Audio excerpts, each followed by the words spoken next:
Hi all. ఇంతలా trollings జరుగుతుంటే ఇంతమంది వీళ్ళు చేసిన సిగ్గులేని పనికి రియాక్ట్ అయ్యి వీడియోస్ చేస్తూ ఉంటే అస్సలు వీళ్ళకి చీమ కుట్టినంత కూడా లేదు. నిజంగా మగవాళ్ళు కూడా ఇంతలా బూతులు తిట్టిన తర్వాత 10 మంది మాట్లాడుతూ ఉంటే వాళ్ళకు కొంచెమన్నా రియలైజేషన్ ఉంటుంది. వాళ్ళు చేసిన మిస్టేక్ ఏదైతే ఉందో అది అర్థం చేసుకొని ఆ మిస్టేక్ని సరి చేసుకోవడానికి అంతో ఇంతో అయితే ప్రయత్నిస్తారనమాట. అసలు వీళ్ళు ఆడవాళ్ళు అయ్యుండి కనీసం ఆ మిస్టేక్ ఏంటో తెలుసుకోవడానికి ప్రయత్నం చేయలేదు. అండ్ ఆ వీడియోల మీద కనీసం అట్లీస్ట్ రియాక్ట్ కూడా అవ్వలేదు. మేము చేసింది తప్పే, మేమేదో కోపంలో మాట్లాడాం అనేది కూడా కనీసం వీళ్ళు కొంచెం మెచ్యూరిటీతో ఉండడానికి కూడా ప్రయత్నించట్లేదంటే అక్కడే అర్థమవుతుంది వీళ్ళు ఎంత ఒళ్ళు కొవ్వెక్కి కొట్టుకుంటున్నారు, ఎంత బిల్డప్ ఇస్తున్నారు. అలానే వీళ్ళు నాకు తెలిసి నెగిటివ్ వైప్ తోటి వీళ్ళు ఫేమస్ అవ్వాలని ట్రై చేస్తున్నారేమో అని నాకు కూడా అనిపిస్తుంది అనమాట.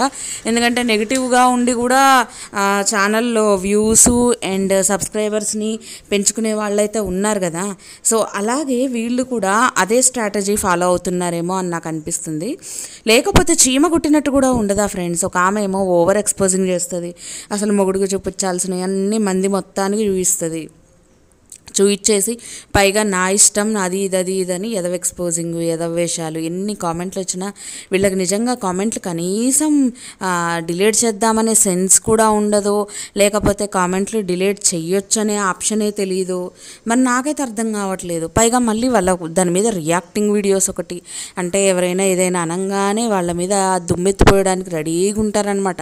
వేరే వాళ్ళ ఛానళ్ళలోకి దూరి రకరకాల ఐడీలు పెట్టుకొని రకరకాలుగా తిట్టడానికి అయితే వీళ్ళ ముగ్గురు భలే బరితెగించి బయటకు వస్తారబ్బా. నిజంగా అసలు ఒక్కదానికన్నా చీమ కుట్టినట్టు ఎందుకు లేదు? ముగ్గురు ఉన్నారు అక్క చెల్లెళ్ళు, ఒక్కళ్ళకన్నా చీమ కుట్టినట్టు అనిపించట్లేదా? అట్లీస్ట్ రియాక్ట్ అవ్వాలని కూడా అనిపించట్లేదా? అసలు ఏం మనుషులు వీళ్ళు, ఎంత సిగ్గు లేకుండా మాట్లాడారు. అందులో ఎల్ అనే పదానికి అర్థం తెలుసా అమ్మా?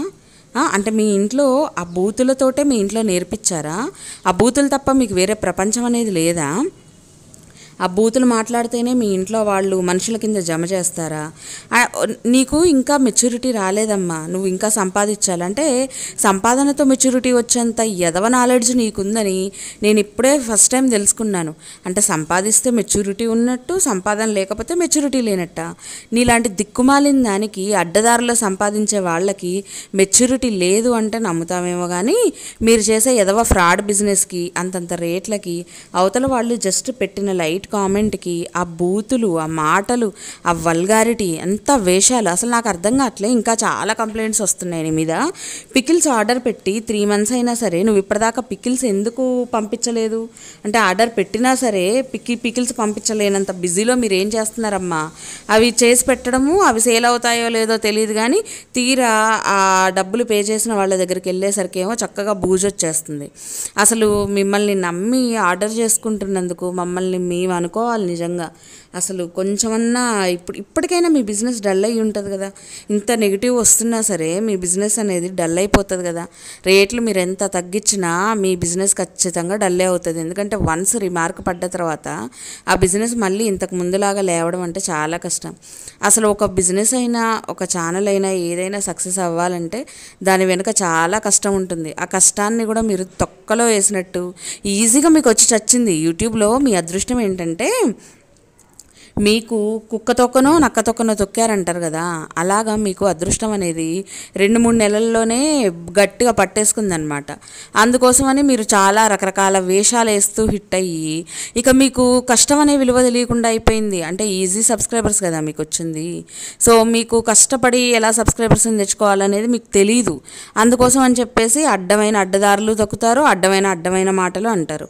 మీ ఇంట్లో ఇట్లానే పెంచారా బూతులు మాట్లాడుతూ? ఇలా బూతులు మాట్లాడితే చంపకేసి స్పీకరా? మా ఇళ్లల్లో అయితే పడేసి తొక్కుతారు కూడా. ఈ రకమైన అడ్డమైన మాటలు మాట్లాడితే మా ఇళ్లల్లో కాలుతో కింద పడేసి తొక్కేసి అవతలేస్తారు, లేదా ఆ చంప ఈ చంప చెల్లుమంటారు.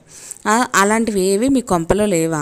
పైగా ముగ్గురు ఒక ఆమంటే మాట్లాడదనుకో ఇంకిద్దరు అయితే బూతులతో రాజ్యం వేలేస్తారు. మీ బతుకులకు మళ్ళీ హిందీలో, తమిళ్లో, మలయాళంలో, కన్నడలో కూడా మీ పచ్చళ్ళ బిజినెస్ స్టార్ట్ చేయాలని చూస్తుర్రా? ఎలగబెట్టిర్రులే, తెలుగులో బాగా ఎలగబెట్టిర్రు. ఇంక ఎలగబడ ఎలగబెట్టడం అనేది సరిపోక వివిధ లాంగ్వేజెస్లో కూడా మీ చక్కదనాన్ని ఎలగబెట్టడానికి ముందుకు వస్తున్నారంటే మిమ్మల్ని ఏమనాలో నాకైతే అర్థం కావట్లేదు నిజంగా. ఇలాంటి వాళ్ళ దగ్గర దయచేసి ఎవ్వరూ కూడా పికిల్స్ కొని మీ డబ్బులు అయితే వేస్ట్ చేసుకోమాకండి. ఇలాంటి వాళ్ళకి ఎంత దూరంగా ఉంటే మనకు కూడా అంత మంచి అయితే జరుగుతుందన్నమాట. సో ఒక ఆమెమో ఓవర్ ఎక్స్పోజింగ్ ఎలా చేస్తుందంటే ఇక జనాలకి చిరాకు అనిపిస్తుంది అనమాట. అంటే ఎవరైనా మామూలుగా ఎక్స్పోజింగ్ చేస్తే హీరోయిన్స్ ఎక్స్పోజింగ్ చేసినా లేకపోతే సినిమాలు ఎక్స్పోజింగ్ చేసినా జనాలకు చూడాలని ఏమన్నా అంతో ఇంతో ఇంట్రెస్ట్ ఉంటుందేమో నాకు తెలియదు, కానీ వీళ్ళు మాత్రం ఆడవాళ్ళకే చీదర పుట్టేంత ఎక్స్పోజింగ్ అయితే చేస్తుంది అనమాట ఈ మహాతల్లి. పైగా ఈమె మొహానికి పచ్చళ్ళ బిజినెస్ ప్రమోషన్ ఒకటి. ఈవిడ ఛానలే లేడీస్ చూడరు, ఈ మహాతల్లి channel exposing candidate channel ladies ఎవరు చూడరు. సో అందులో మళ్ళీ పచ్చళ్ళ బిజినెస్. పచ్చళ్ళు అంటే లేడీస్ చూస్తేనే కొంటారమ్మా, అందరూ కొనరు. మీ నెంబర్లు గాంగ్ ఇచ్చారు కదా డిస్ప్లే మీద అని చెప్పి మీకు అందరు కాల్ చేసి మాట్లాడుతూ టైంపాస్ కోసం చేస్తారేమో, కానీ మీ అడ్డమైన పచ్చళ్ళని నమ్మి మాత్రం ఎవ్వరు బుక్ చేయరు. నీ ఎక్స్పోజింగ్ ఆపు తల్లి. ఏందో ఆమెనంటే ఈ ఊరికి వస్తుంది, ఈమెనంటే ఆ ఊరికి వస్తుంది. ఒక్కోసారి మళ్ళీ పోనీ అసలు నిందలు పడుతున్నప్పుడు ఊరికొస్తారా అంటే అస్సలు రారు బయటికి. మళ్ళీ ముడుచుకొని ముగ్గురు లోపలే కూర్చుంటారు. ఈ మాత్రం దానికి అడ్డమైన మాటలు అవసరమా? అడ్డమైన నిందలు అవసరమా?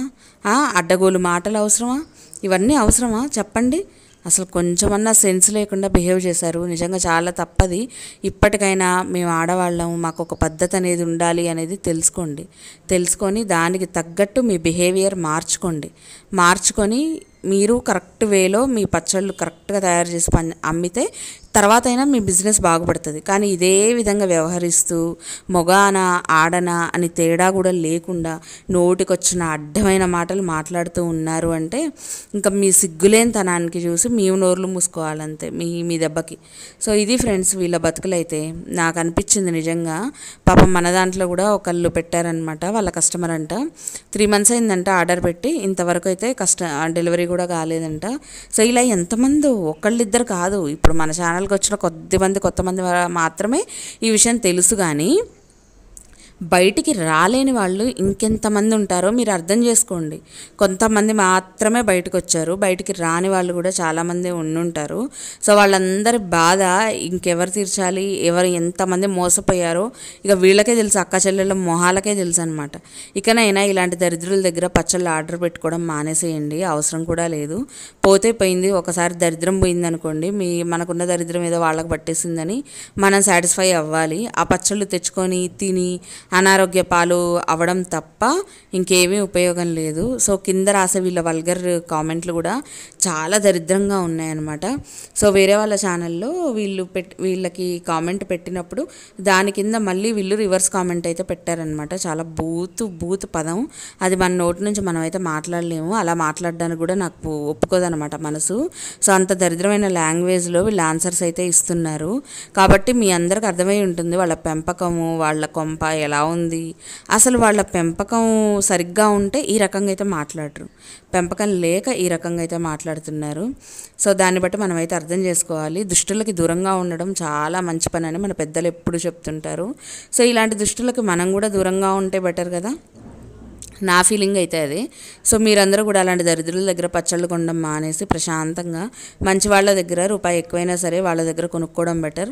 సో ఇది నేను చెప్దామనుకున్నాను. మీ అందరికీ కనుక ఈ వీడియో నచ్చినట్టయితే ప్లీజ్ ఒక లైక్ చేయండి, అలానే షేర్ చేయండి, సబ్స్క్రైబ్ చేసుకొని పక్కనే ఉన్న బెల్ కూడా కొట్టేయండి. అప్పుడే నేను చేసే వీడియో నోటిఫికేషన్స్ మీ దాకా వస్తాయి. Thank you so much for watching. మళ్ళీ ఇంకో వీడియోతో మీ ముందుకు వచ్చేస్తాను. బాయ్.